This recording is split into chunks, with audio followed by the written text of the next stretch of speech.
Well, it may not be on your calendar, but National Cocktail Day is this week, and Nick Britsky of nickdrinks.com is here to help you with your mixology skills at home. Rough morning this morning? Ooh, St. Patrick's Day yesterday. A little hungover, I guess, huh? All right, Shades and coffee. I'm here. All right, let's talk some drinks. Yes. All right, so tell us about when National Cocktail Day is. Yes, so on Friday is National Cocktail Day, and the thought was, how can you help your home bartender game? How can you increase it?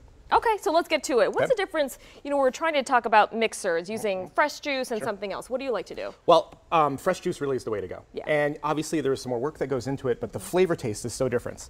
You know, you can certainly get one of these little guys right here, and they're cheap and they're easy and they're plentiful, but to make juice takes a little more time, it's fresher, you don't have that metallic taste, and it'll just help your drink overall be brighter and fresher. Yeah, fresh is always the best way to go, is best. right? All right, talk about clear ice. Yeah.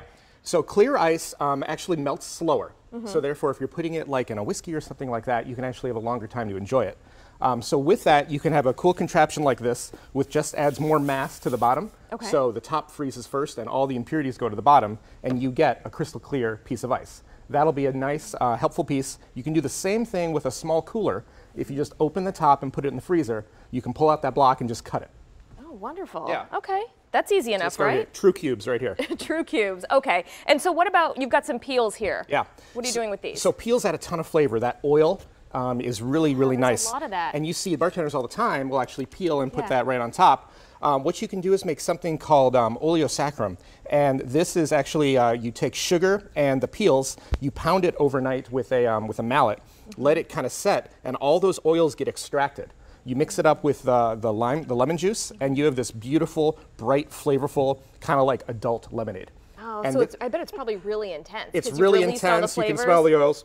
I mean, that's just an amazing, amazing flavor. Oh, wow. This is a base for so many punches. That sounds incredible. So what else do you like to do here? You've got something else that you've got here in a mixer. Yeah, absolutely. So this is a 9th ward, and this kind of shows off what you can do with bitters, because bitters are like bartender spices. There's so many different varieties you can add to that. This is Peychaud's, which is from New Orleans. And bitters don't necessarily give you a particular flavor or something that's bitter. It's not necessarily bitter, right? Okay. Some of them are sweet, some of them are savory. Really, it just allows you to add different spices to those drinks. So with this, I have 1.5 ounces of some of the Atwater bourbon. I have a 1/2 ounce of Saint Germain, 3/4 of Velvet Falernum, which is a tropical spice syrup, 2 ounces of the Peychaud's, and then 3/4 of lime. And that's about that. So, and this kind of shows off what you can do with those fresh juices, what you can do with bitters, what you can do with local ingredients, and just make a nice, bright, delicious drink.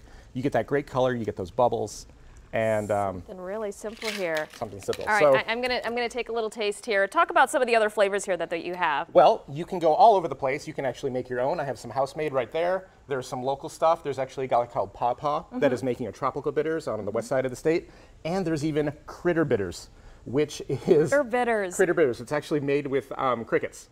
So that was the Kickstarter that happened, and it's a funky flavor. I guess a fitting name then, right? Fitting name, exactly.